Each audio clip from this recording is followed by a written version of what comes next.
ultimately, every fear that we have signifies our disbelief in God's goodness and his ultimate power and authority. Easy example is if I'm afraid for my finances, if I'm afraid about knowing what to say to a stranger that I feel prompted to talk to, if I'm afraid of how to approach a difficult conversation with a family member, what I'm also saying in the same breath is I don't believe God is big enough and capable to direct me in this. I don't think God is big enough and capable of providing for me. I don't truly believe that when God says that he will fill my mouth with words, or when he says that all these things shall be added unto you, I don't actually believe that. That's what this fear is telling me, so that I don't actually believe in him. So, and I don't say that in a shaming way. It's just good information. It's just like the truth. The truth is, if you're afraid of anything, you're also believing that God is not with you. There's the lie. There's Yeah. the big lie. It's the separation. Hey there, everyone. Welcome to the Receive Experience podcast. And it's a little strange, but this is an interview of me.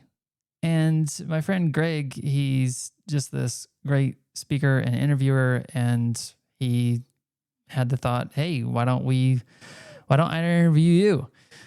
And so I said, yeah, that'd be cool. And so you just get to hear about some of my story and some of the lessons I've learned along my journey to hearing God and being more in depth into what it's like to just follow him as best as I can.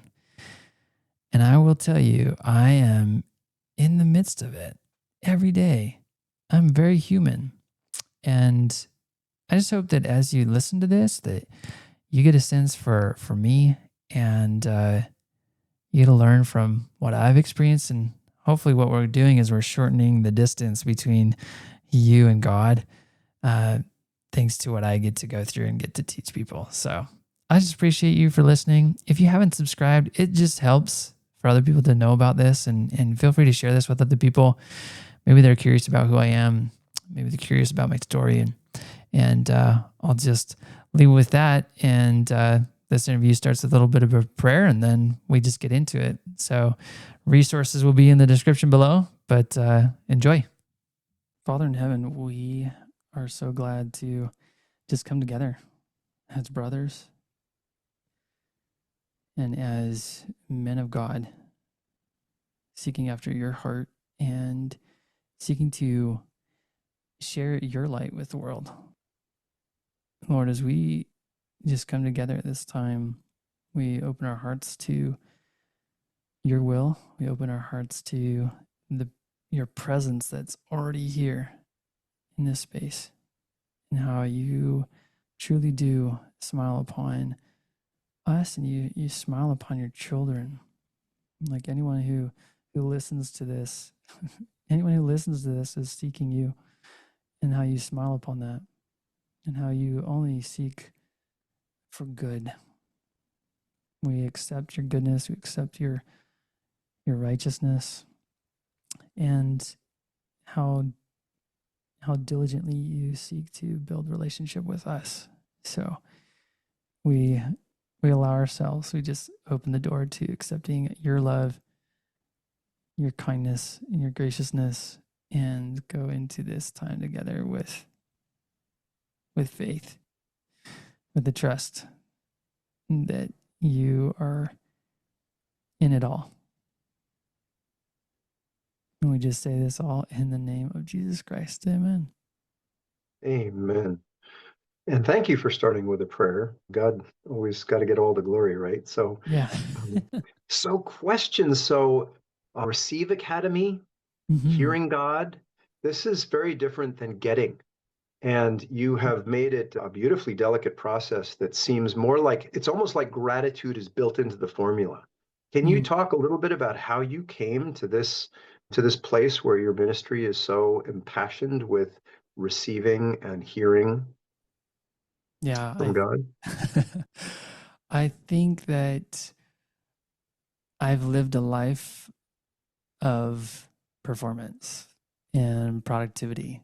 When I first started, I started out in human resources, graduated with a master's in human resources, and went straight into corporate America.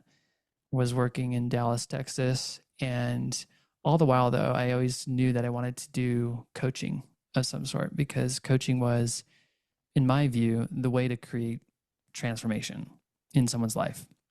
Not just a speaking on stage and motivating people and them going back to their old lives. I wanted to really make someone change. And so I ended up transitioning from corporate America into like a small business called the Life Coach School. So I was learning about life coaching. I had gotten certified as a coach, and the methodologies, the frameworks that they used there were really powerful. And while working there as well, I knew eventually I wanted to have my own business. And as I kept moving forward, I think it was 2020 that I actually started my own business, and I was focused on time management. So I speak about productivity, and I was coaching people on just their mindset and the tools of how to penny pinch every minute of your day. And I was very successful. The problem was it took about 9-10 months of doing this. And I realized that I was like, who am I? For one, like, what am I actually doing with my time? And do I want to keep doing this? There was just some emptiness in it. And I remember working with a coach, and they're just like, so what is this all for? Like, why are you progressing in this way? Is this what you really want? And then it just came to the realization. I was like, no, this isn't. And so I pivoted a few different times from that moment. I just, honestly, I threw away all the success of that business to pivot to try and like work with Christian men on habits and pornography, just little things like that. And then because I couldn't figure out the marketing, I went and it wasn't working. Like I don't know why. I had taught about business. I had helped other life coaches in building their businesses, but for some reason it just wasn't working out. And so I pivoted back into a more business coaching kind of role. That was doing okay. Shifted into an identity based coaching experience for just helping people create lifelong transformation by understanding identity. And when I was in this kind of frame of mind and coaching, I went to this conference, and this fellow, he said, hey, you coach on identities. Like, have you heard of Jamie Winship? And I was like, no, I haven't. He's like, well, you should probably check him out. So I started learning about Jamie Winship and understanding his way of thinking about identity. And all the while in my practice, I was always very upfront that God was part of it. Time management, when I first started out, not so much, but since pivoting, it's like one aspect of my business, like entrepreneurs of Christ. So it was very deliberately, hey, we're going to incorporate God into what we're doing. So it's kind of already in the path of what Jamie was already teaching. And so learning about him, understanding and being certified in just their methods of inner healing prayer, using prayer and connection with God as the way of transformation, it was just like this natural fit. And so ever since going through their training in the beginning of 2024, I just kept listening to God more than I ever have in my entire life. And in the process of doing that, I wrote a book. That has yet to be published, so it's kind of like a secret project. And then I just felt compelled to really teach people how to hear God, because from my background in coaching and just psychology, I just started noticing the challenges people had in listening and understanding and connecting with God. And so through time and through all the just following of the impressions in my heart and what God's been inviting me into, ended up at the Receive Academy and focusing on like how much we're trained to do and to focus on doing and to focus on productivity. And for me, at least, that way of being and that mindset, it does stifle our ability to receive from God, because we're so focused on figuring our own lives out, so focused on using our own means and our own knowledge to do our work, to take care of our family, to do any number of things. Like, there's a podcast for everything. There's a YouTube video for everything. And then when you add AI, it's like you can go to technology for all the answers. And I've done that. I've been there and done that. And it was never truly satisfying. It never truly fulfilled me. And then making the pivot and the shift to, how about I counsel with God in all my ways and see what that does? And that has been the biggest difference for me, is doing that. So it sounds like you made a shift from, and if you can talk a little bit about the difference between the world's way and the kingdom, and how, because time and money sure seem like they're in that worldly sort of place. And yet you went from that to identity. And then can you talk a little bit about why is it important to hear God if you're going to know your identity? I remember even in my college days, like I would take an hour, 2 hour long walks, and I'd be trying to talk to God and asking him, what's my purpose? Like, what am I here to do? And I don't know why I never really felt like I got anywhere. If I could go back to those moments, I think the message was, you're going in an okay direction, just go. But because I was searching for something bigger, and I think that's a lot of times what we sometimes do, and we hear a lot of stories when it comes to hearing God, like the big stories, and so then we come to expect that, okay, if God's going to speak to me, it needs to be an audible voice, it needs to be bigger, and that's its own block to us being able to hear from God. But as I've gone on this journey, just realizing that who else can we get identity from except from God? Who else can answer that big question of the purpose of our lives, or where we are to go and who we really are, except him? And we see examples of in the scriptures of the Lord giving names and identities to individuals, whether that is the Lord giving Simon the name of Peter, or James and John, the sons of thunder, or Gideon in the Old Testament. It's just like my mighty man of valor. So whether the Lord has deliberately given identity, or whether he has called us into a mission or called us into a project, I guess you could call it, of some kind of doing that informs who we are. So for Moses, it's like he didn't really necessarily give him a name, but he said, you're going to deliver my people. So he became the deliverer. And that was, and so in asking him to do this big thing, that was part of who he was someone to deliver the people and to act as God's messenger. So whether we listen to God and we just start asking the questions of, God, who do you say that I am? Or whether we just ask the Lord, of all the things that I could do, what do you want me to do? And through process of time, we start to understand who we are, because the Lord's going to lead us in a way. He's going to invite us into things that are the truth of who we are, that are going to bring out our talents. They're going to bring out what's innate within us. So I guess this whole journey, this process of getting to the point of, let's stop trying to figure our lives out, which is what I was very practiced in, and let's start receiving everything that he already knows about us. Let's start receiving, because I truly believe that he knows more about me than I do.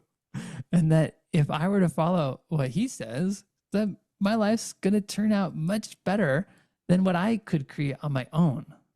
And that's what I think the world teaches the self-made millionaire.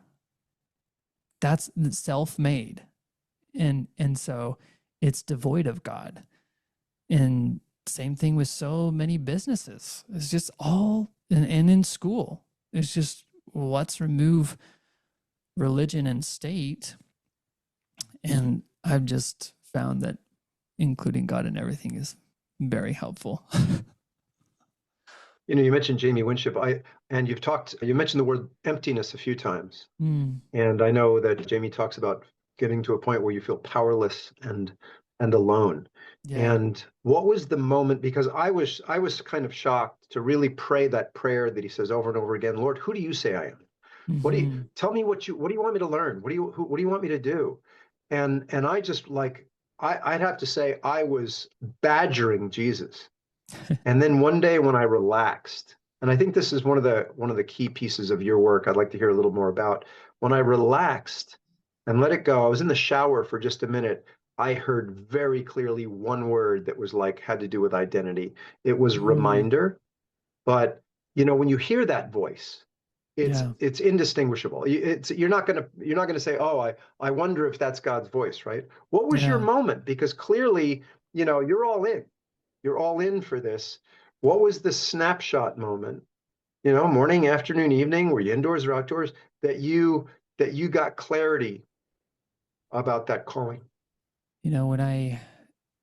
What comes to mind is I told you that I went through Jamie Winship's, just their training. It's called Catalyst. And this was their first class, doing it more so in a kind of both in-person and online kind of experience. And after going to the in-person event and just feeling on fire in the sense of truly wanting to listen to God in every single way, it was great for a time. It tapered off. And then I actually had a chance for Jamie to coach me personally in a group call setting. And I just remember being in that call, we're praying together, and he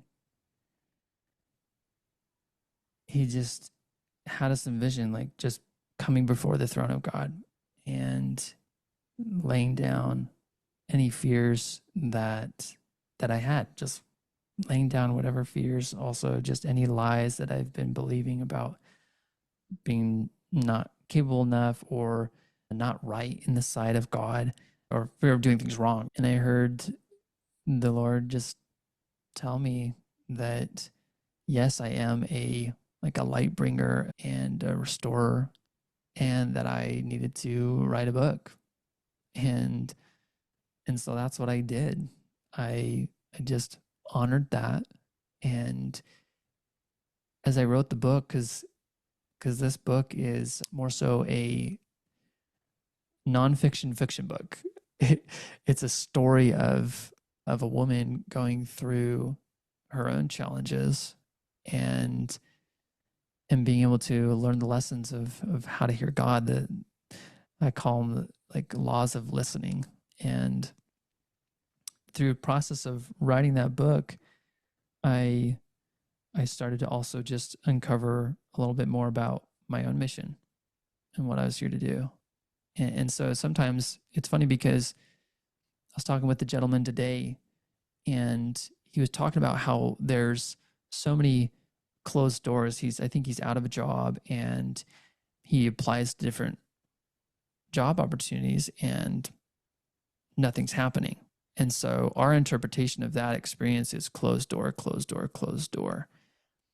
And I was saying, the only reason why anything becomes a closed door is because we had an expectation ahead of time, and that the way in which this whole thing would work out was that we'd get a job. So, for example, if I'm praying and I ask the Lord, okay, Lord, what do I need to do next? and he tells me to apply for a certain company. And my brain will automatically fill in the gap that, oh, if the Lord's inviting me to do that, it's going to end in success. And what success means in my eyes is that I get this job. But God only said for me to apply. So what could happen is that God wants me to apply, not because to get the job, but he wants me to experience that the next rejection so that I feel really low and then can go to him and he can heal the lie that's keeping me low.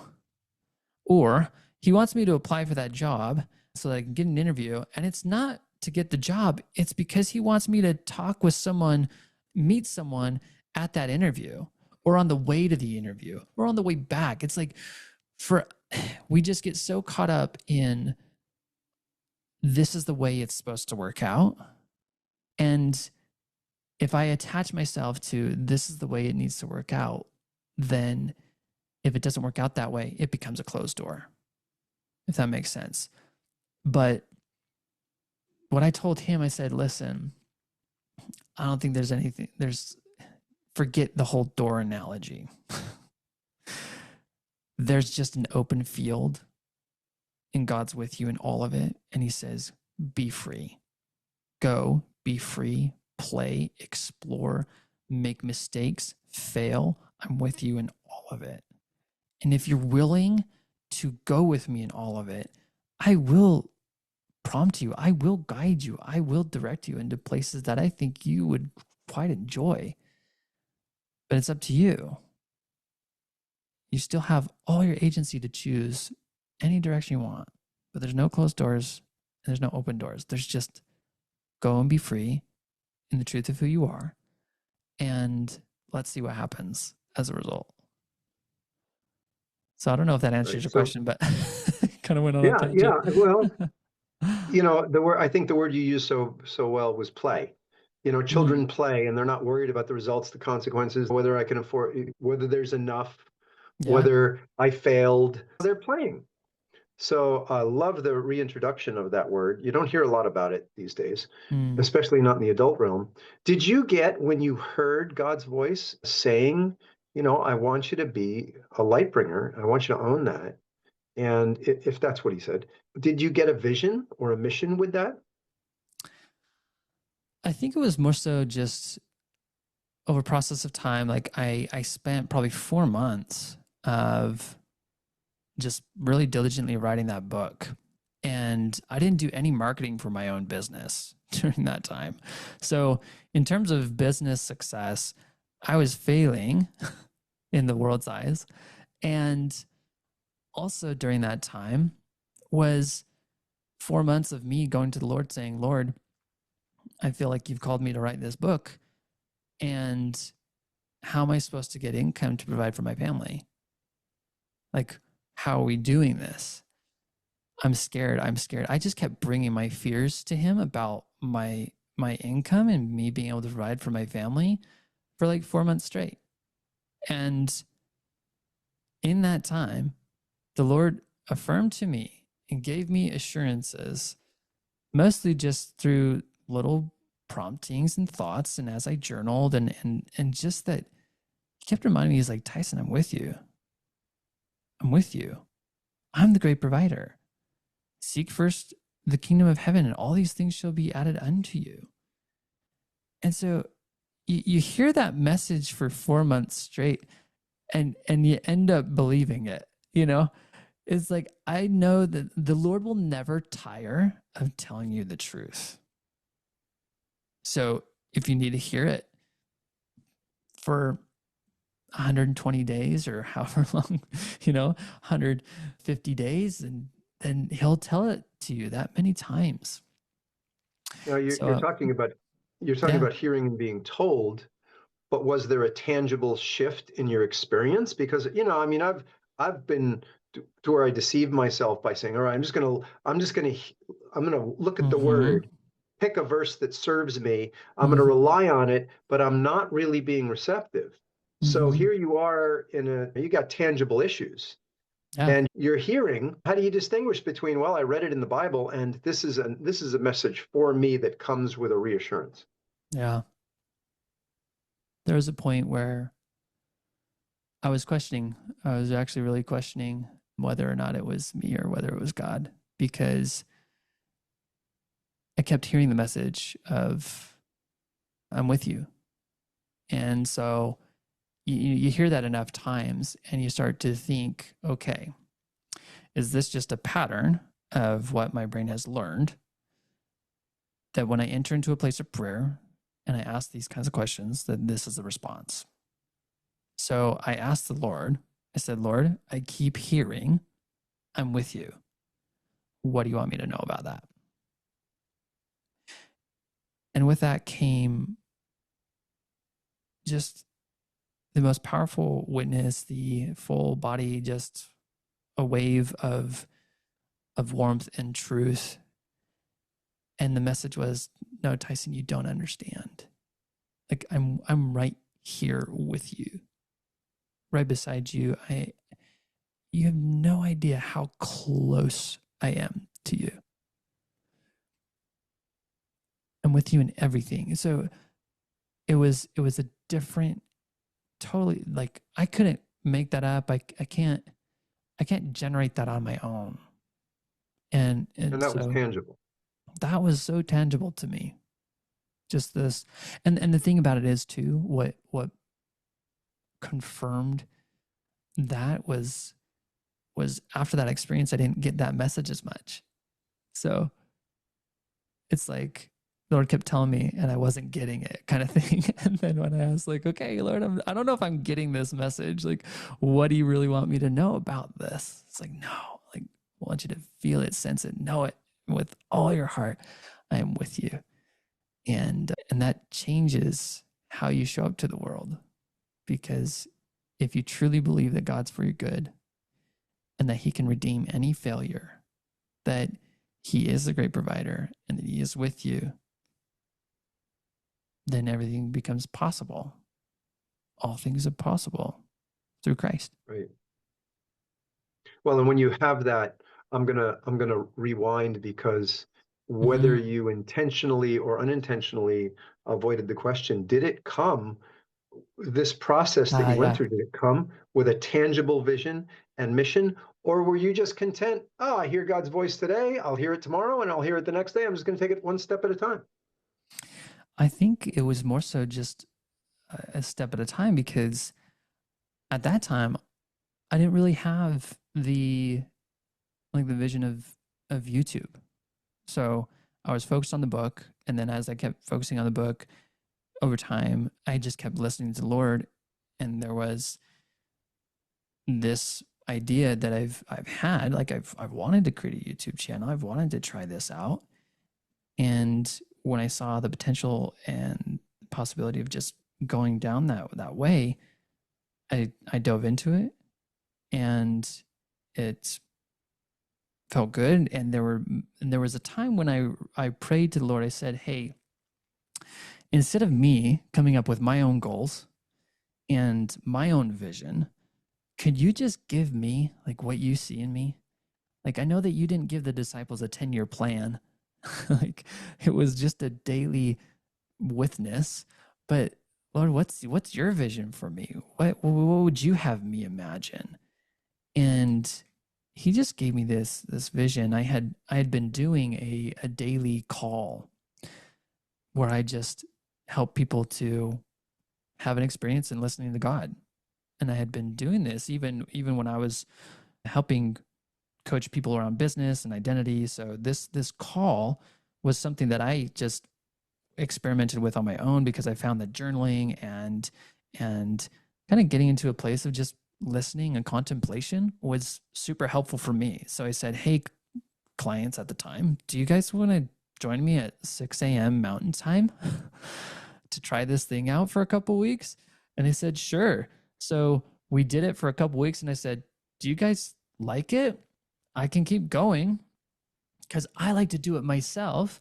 And if you're willing to join, then I'll just keep it open and we can just have this moment together." And they're just like, "Yes, please keep going." And And so I've been doing that call for 3 years, every day, holidays, weekends, every single day. So when you're practicing talking and listening to the Lord every single day, and you bring your fears, you bring anything and everything to Him, like through process of time, you learn, you develop a skill set in the sense, like you start to be able to sense I think Dallas Willard puts it as like the texture of God's voice. You just understand or it's like another way to compare it is in college, I went to a music 101 class. And in that class, it's like you're training your ear to hear the different instruments, to be able to differentiate, oh, like where's the oboe coming in versus the harp and the trumpet. It's like, can you distinguish those voices, those instruments, those sounds? And I just think that as you continue to listen, like that's exactly what happens. That's what I see within myself and what I see with other people. And so like the tangible, go be on YouTube, as well as the tangible, hey, Tyson, one thing that I also received in one of my prayers is that the Lord said, Tyson, like the Lord's going to provide for you through YouTube. And I'm just like, okay, you know, just trusting. And I think it was my last check from YouTube was like close to $2,000. It's like, wow, this could work. Like here's the tangible. And that's after a year and a half, like, of me trusting. So I think one of the big problems that we all face is that we're so quick, we're so wanting quick results. We're so like desperate for the quick hit of anything, like quick solutions. And my experience with the Lord is that He's asked me to wait a lot. Like, and it's one of the hardest things to do, actually. For the Lord to tell me, Tyson, do nothing is really hard, because I've lived a life of go, go, go, do, do, do. So to say, stop doing and trust me, that requires a lot of trust. That requires me to believe in Him more than I believe in my own ability, because I can work. I know how to do that. But I can relate. you know, I went through a period, I kind of come from an unfathered history. So mm, everything that I did was to make up for that orphan spirit oh with, yeah, I can produce results. I'll produce results. I'll make myself important. So, but what I've found more recently, God wants relationship.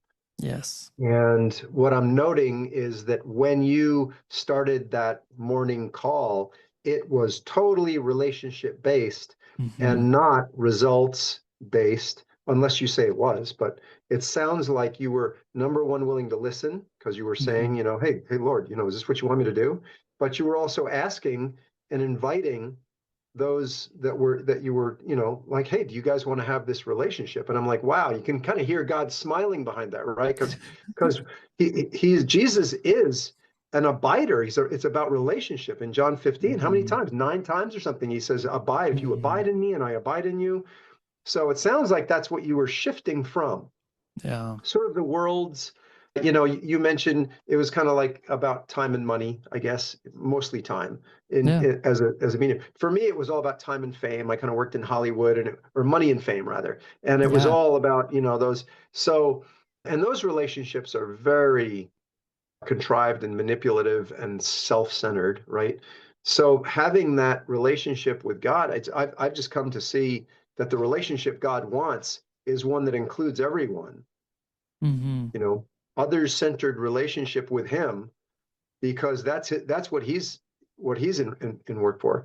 So I'm gonna hound on this one. So did you have a vision that was like a regular, like in the morning you'd say, I see myself on YouTube, or I see, this background, or I see this, Yeah, yeah. this sort of like this many connections over the airwaves.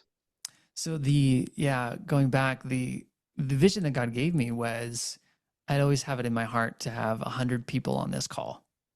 And the most I've That's had what on I'm the going. call is 52. So I am like getting close. I know that it's in sight, is to have 100 people on this daily call. And then I had the vision of, I think, maybe like 1 million, 2 million subscribers on YouTube, and then to be able to lead an entire stadium. Like I saw a vision of me on stage leading an entire stadium of people in listening prayer.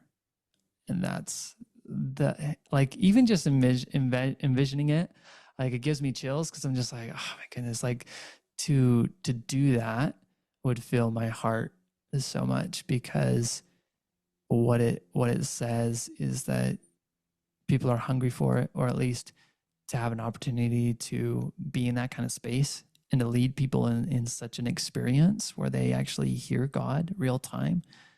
I just don't like to just talk about God. I want us to experience him here now. Let's just, if you have a question, let's talk to him and trust that he will I've speak. noticed that also when you're leading, your meditations or your morning, you know, receiving Mm-hmm. academy moments, you spend more time in silence than you do in talking. And it's almost like what you're doing is you're using speech to prepare for this long gap.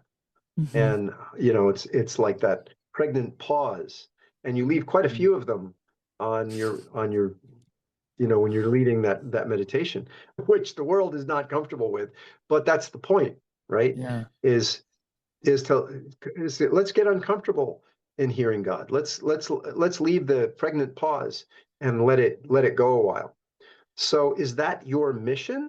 Is it that your mission is hearing as you're going through the day, as you're building this YouTube channel for the kingdom? I have to make sure I don't cross those wires, because Mm-hmm. I was at a point. I was a professional speaker, and I'm in front of audiences of thousands, and very comfortable there, Yeah. and very prosperous and rewarding. But it had the same strange effect that, wow, I stepped down off the stage, and it's like a loneliness Mm-hmm. that it comes with, because what I'm doing really was about self. It's like I'm the product, in fact. So, first question do you feel that your mission is just hearing, or is there a different way of putting it? Hearing God's voice.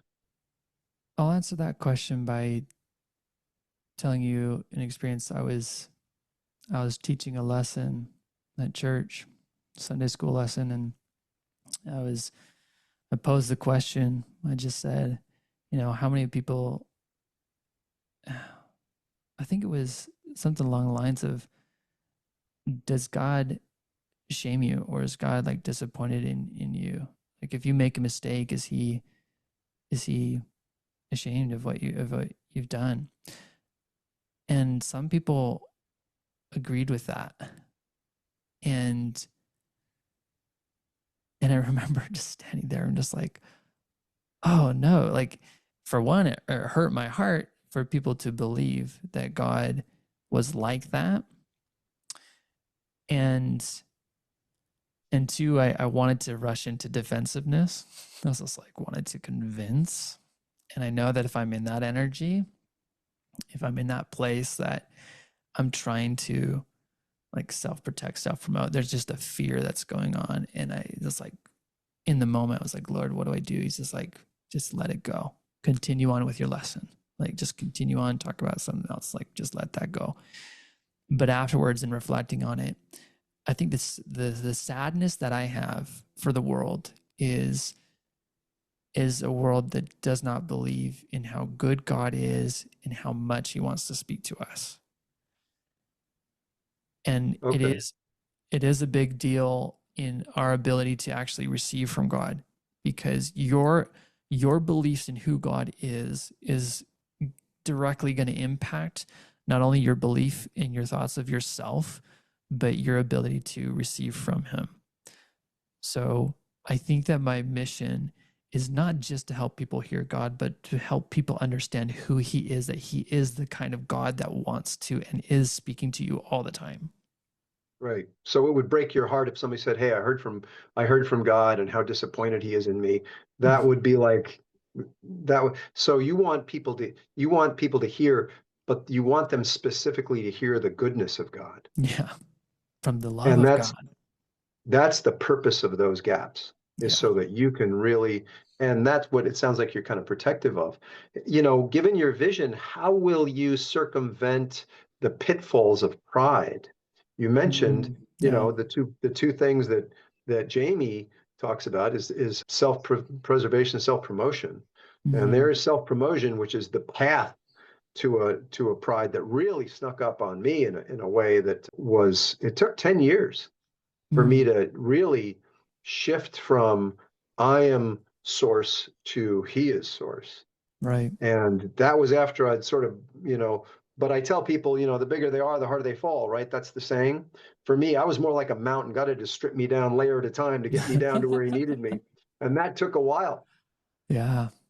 So here you are, you do have a vision. You do see that it's, how do you keep from counting souls like dollars and not ending up being addicted to the pride if the numbers are there? hmm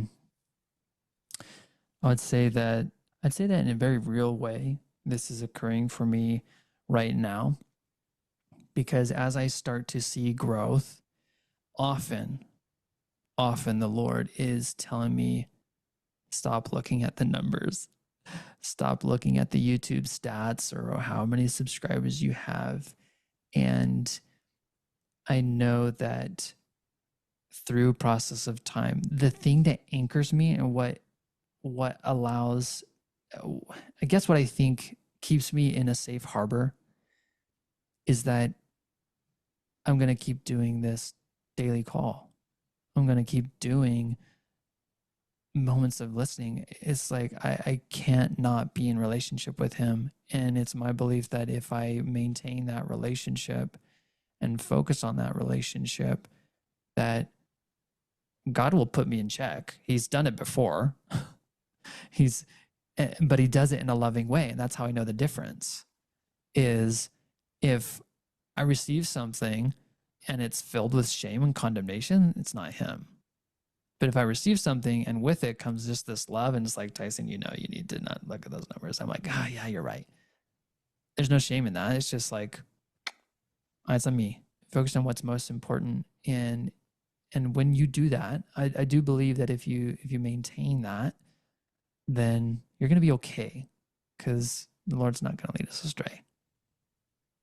I think my failsafe was making sure God gets the glory. That if there's Yeah. anything, because my pitfall was adulation. So Yeah. do you find that you have to wrestle with that temptation? So whenever anyone gives me, say, positive feedback, I receive it. Like I'm willing to receive it, not tone it down or not say, "Oh no, it's nothing." Like I receive, it's like, "Wow, thank you." But I also, in the same breath, I acknowledge that God's the one that allowed for all of this to happen. So it's like, "Thank you," and it's almost like a thank you, Lord, for letting me experience this, for letting me be the vessel and to create this, for you putting it on my heart to keep going with this because you did. And there were times when I didn't want to do it anymore and you told me to keep going, and so I honored that and I kept going, and now look at what's happening. Miracles, like just relationships being built with between people, love and safe, like a safe place to express your fears and challenges. Like every day is, honestly, miracles are happening with people, lies undone, things unlearned, the new ways of being, new ways of looking at the world that just free people. So it's hard not to praise God when all of that's happening. Right. And I think somebody I heard put it really well had to do with, well, thank you for acknowledging the talents and skills that I so much enjoy honoring God with and just Mm, forwarding the vision that he's given me. I'm so grateful that you recognize that I could be used to bring his pleasure to other yeah, people. And I'm like, yeah, wow, what a beautiful way to put it. It's like I get to enjoy and publicly yeah, the presence of God that you're seeing is working without intercepting that glory, and Yeah. still being able to enjoy the moment between two people, Mhm. and yet at the same time recognize that it's a fine line, right? Well, I think it also helps. This is something that recently I was reminded of, that God wants to orchestrate win-win-win scenarios. Like everybody wins, everybody's benefited. So when I walk into a room or I go into a breakout room, which is part of the call, usually I'm going in and I'm seeking to serve. I'm seeking to pray with people. I'm seeking to help them experience transformation of some sort. But in the same token, I know that something in this room is going to benefit me too. Like the Lord's going to lead me in places where all parties are edified. Right. And approaching it with that lens just allows me to show up and to say, God's going to lift us all up, and let's watch it happen. I like to use the metaphor that if I were a father and I had a child, and I saw that he had a talent, and I went through I really encouraged him and did what I Mm-hmm. could to open doors, and suddenly he's like up on stage and he's doing what he's great at doing, and he gets a standing ovation. I don't know that I would want him to say, "Oh, it was all my dad, it wasn't me." Yeah. Will Yeah. you do the work that you do for non-Christians or atheists? Oh, yeah. Yeah. I mean, anyone that wants to hear from God, or I would use different language, maybe with an atheist or a non Christian. I've yet to enter into like business organizations or an educational environment where I would lead people into what I would term as listening prayer, but contemplative prayer might be another. Well, contemplation is a, or meditation, that might be terms that they would be more familiar with. But I know I could speak to that, and there would be different language I'd use to just connect with them in that way. But the lesson of it is that if we are more willing to recognize that if God really is love, if he is present within love in any way, then I could lead someone in a listening prayer or an experience with love, and they can hear the words of what love would say. And what love would tell them is going to be what God would tell them. And they don't realize that they're listening to God, but that's pretty darn close to what God would invite them into, is something that comes from a place of love, does not condemn, does not shame, does not guilt trip, but just helps them to see who they really are and start living from that place.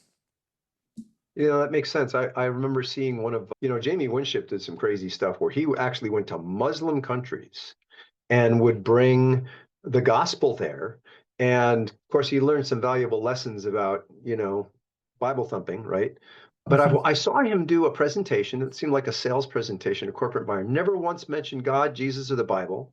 Wow, yeah. And yet it was totally in integrity with his message, which is knowing your identity.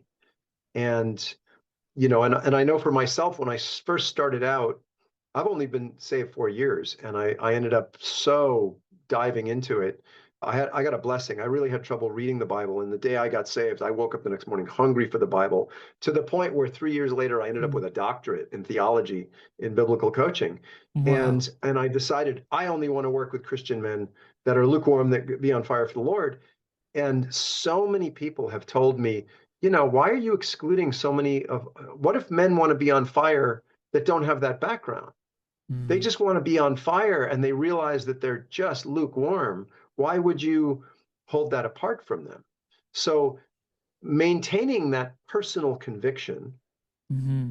at the same time being able to bring the gospel in the form of Jesus' love into an Mm-hmm. environment where they can hear it first or feel it first before they Right. hear it. Would you accept an invitation like that? Like, here you are, you're going to talk about hearing God's voice. You get invited to go in and do a sales presentation on hearing your inner voice. Mm.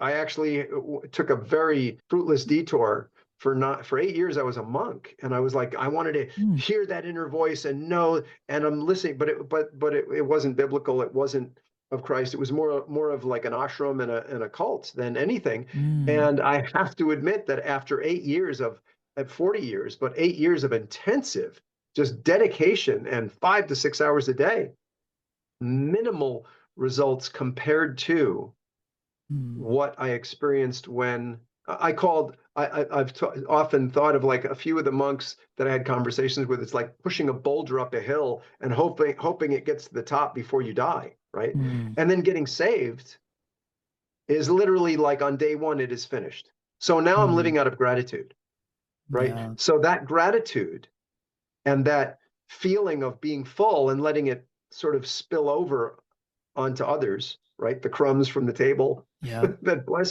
bless people. Do you find that it is something in your work that you're feeding, that you're self-feeding and sharing?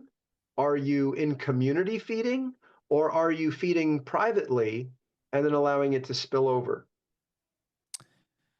I would say, I mean, one of the questions you posed is like, would I go into a situation like that, say a sales presentation or someone or a company that wanted understanding of identity or inner voice, contemplation, whatever? I would say that I would counsel with the Lord about any invitation. So if the Lord wants me to go to some place, of course I'll go. It's like, yeah, let's do it. And to also be free and willing to listen in the moment to whether or not the Lord would have me speak in terms that are familiar for me. So I could easily give a presentation and say, I'm going to use the term God, but you could substitute that for what you feel is most helpful. I've seen people do that a lot, but I don't, and maybe Greg, you could highlight this because I'm intrigued by just your story and your experience of like practicing being a monk and really trying to listen. But there's part of me that believes like if you engaged in any sort of listening, that through process of time that the Lord will lead you to him. Like that that as you follow it, that you'll come to a place of hearing his voice and want more of it. And I don't know if it takes, maybe it takes the breaking down, maybe it takes you spending 8 years and receiving nothing, or at least not seeing the fulfillment. So I don't know, but I just want to open that door for people that, hey, is start listening. And maybe just maybe the Lord will start leading you in a path that leads you to him. Yeah, my personal path was more, I was meditating, but if I stopped meditating, the peace went away probably within 24, 48 hours. So it was more like an Oh yeah. addiction to the exercise of calming my mind. And Mm, then and it came with a peace. But when yeah. I started asking, Jesus, tell me who you are, when I started getting down on my knees Mm, and confessing the lies that I was believing and saying, Lord, fill me with your truth. yep. When I was asking Jesus directly, I experienced something I never once experienced in all those 30, 40 years of meditating. And that was the peace that surpasses all understanding. Yep. There's a different voice. I never heard God's voice as clearly as I did in the shower the day that I relaxed after I'd been asking very relentlessly and Mm-hmm. badgering Jesus, not just, oh, whatever form God comes to me. It was literally Jesus. And Yeah. so, I do believe, and I hope that anyone listening can just give it a shot. I remember when I first got on this path, I was on the path for about a year. I was in a Bible study, and I'd gotten saved. And a year later, I overheard someone saying to somebody else, he said, well, why don't you just give Jesus 1 year, 100% dedication, and don't question anything until after that year? And I was like, I'm going to do that. That's what I'm going to do. Yeah.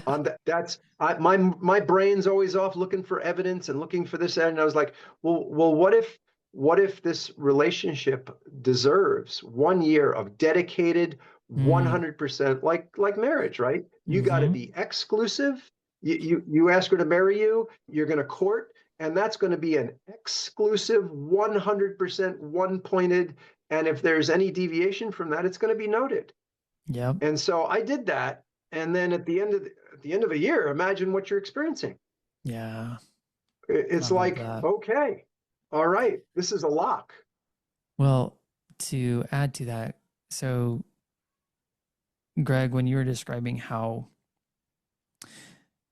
you were praying and praying and praying, and I think what can happen, and I've seen this too within my own community, even though I practice listening every single day, the trap that we can fall into is when we start praying in a way of using this as a tool and using God as a tool to fix our lives.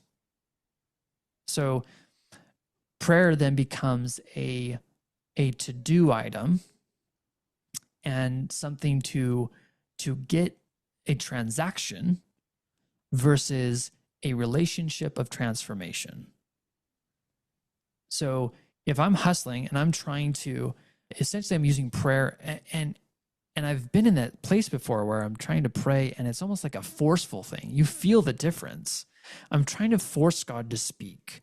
And that's not what I'm teaching. And that's not what I want people to experience. What I want people to experience, what I'm trying to lead people into is I want you to come into a place where you're fully open, you're open-handed, not closed-fisted. Closed-fisted prayer is like, I'm going to force this, I'm going to control this, I'm going to use all my effort because if I don't get an answer from God about this, then, I'm just going to leave him.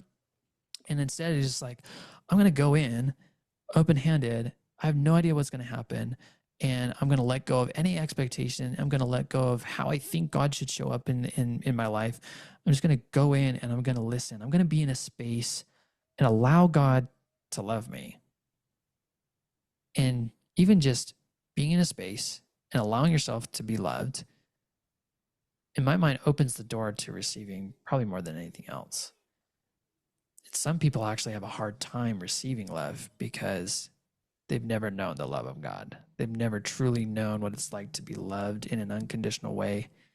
And that, like, I even created a video today about that, and it's going to come out on Friday, but it's just, we sometimes use these things as tools. And when we get into thinking of all this as a formula to follow, that's when we get into the trap of this, like, left-brained, very control-oriented, and it's fear-based. It's all fear-based because we're scared. We're scared that if we can't control this, if we don't know how it's going to show up, then what's going to happen? We're so afraid of uncertainty. But that's exactly where we need to go, is into the mystery of all of this. Just right. into a level of trust that God is big enough for any failure. There is no such thing as failure. There's just learning. So if I'm willing to fail, if I can enter into this mystery and there's an abundance of God's goodness, I'm enough, he's enough, then I have this freedom. I have a freedom to just enter into any place at any time, knowing that he's going to be there and he's going to support me. Otherwise, I have to be in control and I have to bear the burden of all that. Right. And we've come full circle to, just feel the difference between Receive Academy and Get Academy. It's like, those are just, The but Hustle Academy. That's how I lived so much of the first half of my life. It was like, getting it through will instead of receiving it through grace. Yeah. Right. I'll never forget the first time I heard about grace. And so I'm curious about, what is your perspective on mercy and grace? I remember learning that grace is the enabling power of Christ's atonement. And it's something that's freely given. It's something that helps us go above and beyond what we can do ourselves. It's and also learning that we start with grace. Like we're born into grace instead of born into sin. And I think that that's a common phrase, is that we believe we're, thanks to Adam and Eve, that we're just like born into sin. And what if it's born into grace? What if we're just born into a great, beautiful plan that God has, that He's provided Jesus Christ to be the one that suffers for all of our sins, and that we then can live freely. Like, that's the most merciful thing a person can do. That's the most loving thing. Jesus told his disciples, it's like there's nothing more loving than a man who gives his life for his friends. I think that that's part of the nature and character of God that I think people are missing in a large part. Because if He's not merciful and gracious, then it becomes on me that I need to fill the gap. But if He already fills the gap, then I'm okay. I think very few people understand that. They want to, I think it's sort of a minor form of boasting when we start sharing those little wins in our intimate relationships, or sharing, oh, here's what, because there's a lot of feel good Christians that are like, oh, these are Yeah. the benefits of turning to God, and these are the benefits of having a relationship with Jesus, and your finances will do this, and your marriage will do that, and this, Yeah. and I really admire how absent those little tantalizing temptations are from your podcast. You Yeah. really do focus on, this time is going to be on sacred ground. It has to do with time with God, hearing His voice, and allowing that to inform the rest of your life.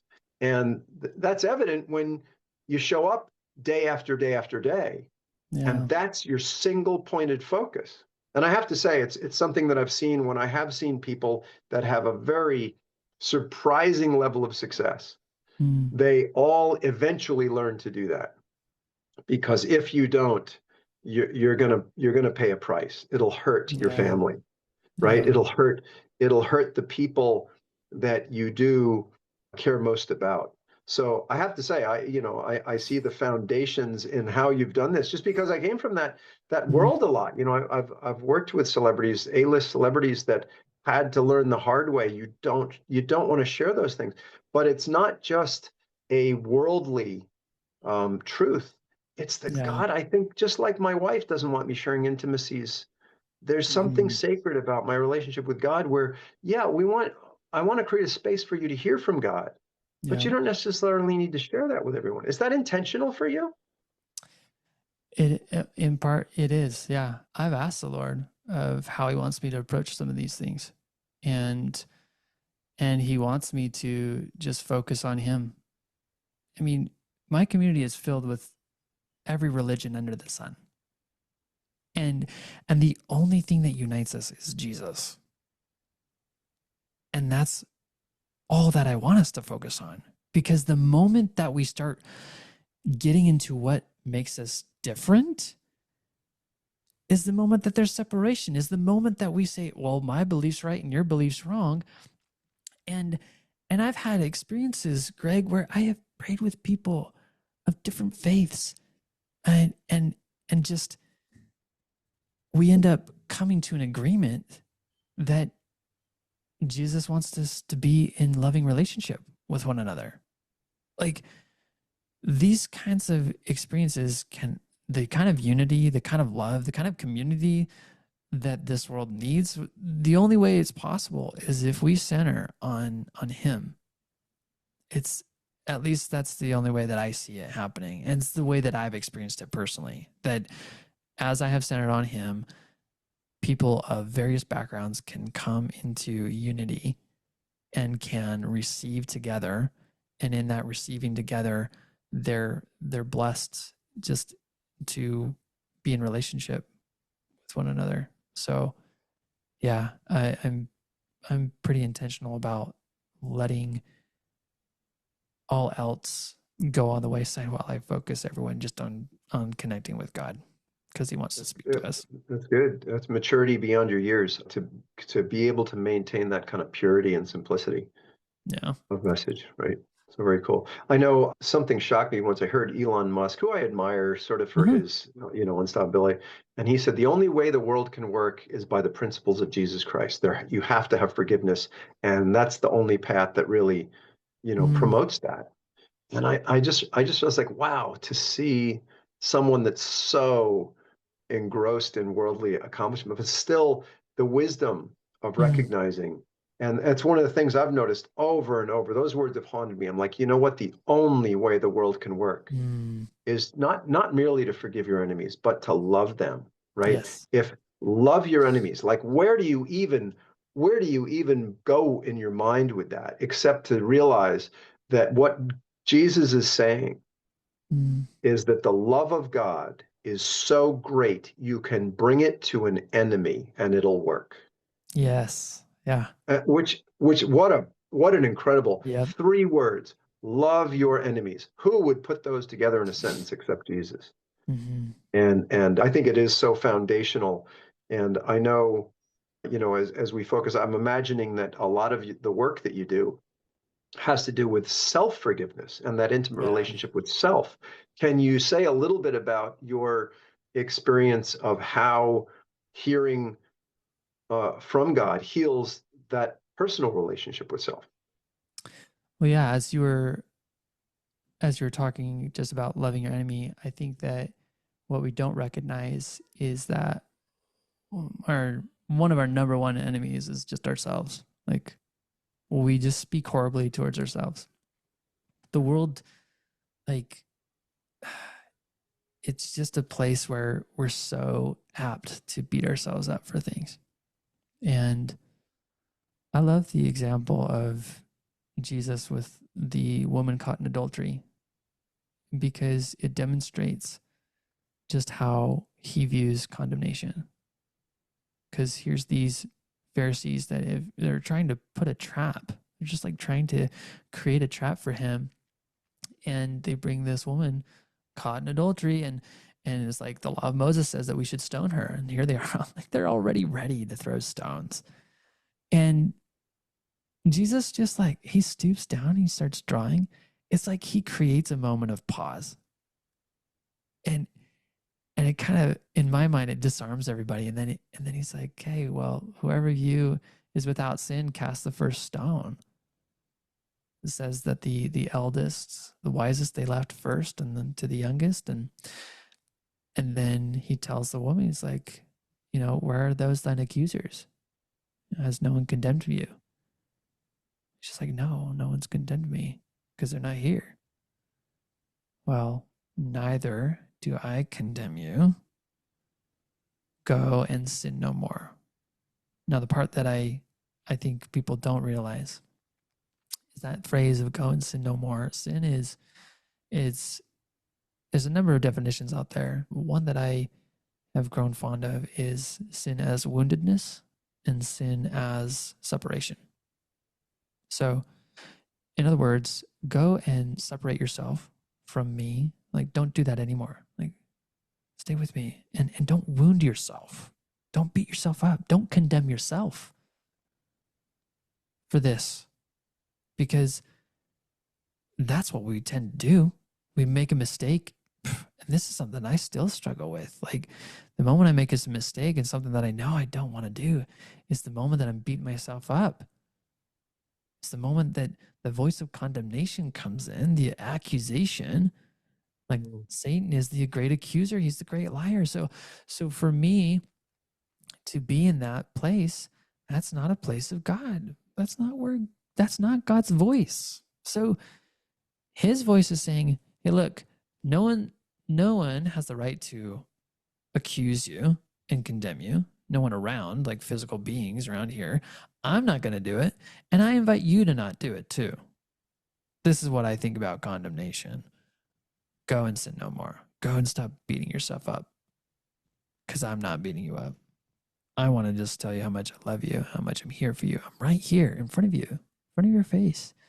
If you're willing to accept my love, you'll find that you naturally will start to change. And it's not going to come from a place of performance. It's going to come from a place of relationship. And that's a key difference. So do you have a way of addressing the lies and the fears directly? I think fears do reveal the lies. Like, I think any negative emotion is something for us to learn from. Because the way we normally treat any negative emotion, be it frustration, anger, shame, guilt, fear, whatever the emotion is that we don't like, there's hidden within that is a lie we're believing. And not just about ourselves, but it's a lie about God and his nature and his character. Oftentimes when I'm teaching people, ultimately every fear that we have signifies our disbelief in God's goodness and his ultimate power and authority.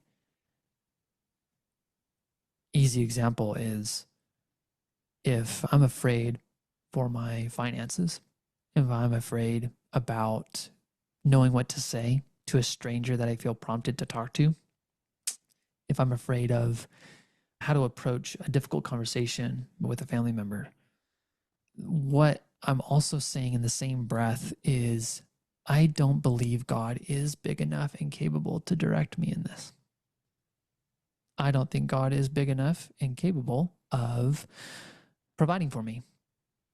I don't truly believe that when God says that he will fill my mouth with words, or when he says that all these things shall be added unto you, I don't actually believe that. That's what this fear is telling me, so that I don't actually believe in him. So, and I don't say that in a shaming way. It's just good information. It's just like the truth. The truth is, if you're afraid of anything, you're also believing that God is not with you. There's the lie. There's the big lie. It's the separation. Yeah, I'm really hearing that more as a confession than a judgment. Yeah. Yeah. And so in closing, we covered quite a few subjects. Is there anything in particular that you just want to emphasize because it's a highlight for you at this point in your vision and mission for those that might be listening?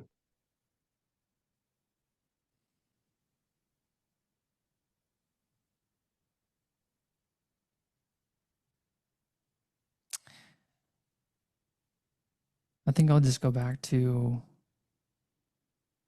one of those things that is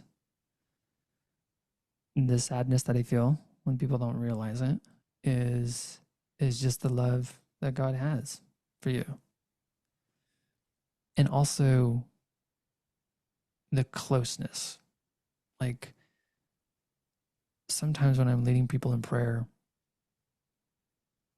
depending on their upbringing, depending on what they've experienced from like parental or father figures, that those experiences can then transfer to God. And when they imagine God, he becomes someone that is condemning and shaming and someone dangerous, someone that it's hard to be safe with. And so I just want to communicate the message. The truth of who God is that he is what he proclaimed himself to be, is that he is merciful and gracious, and that he has a steadfast love. And so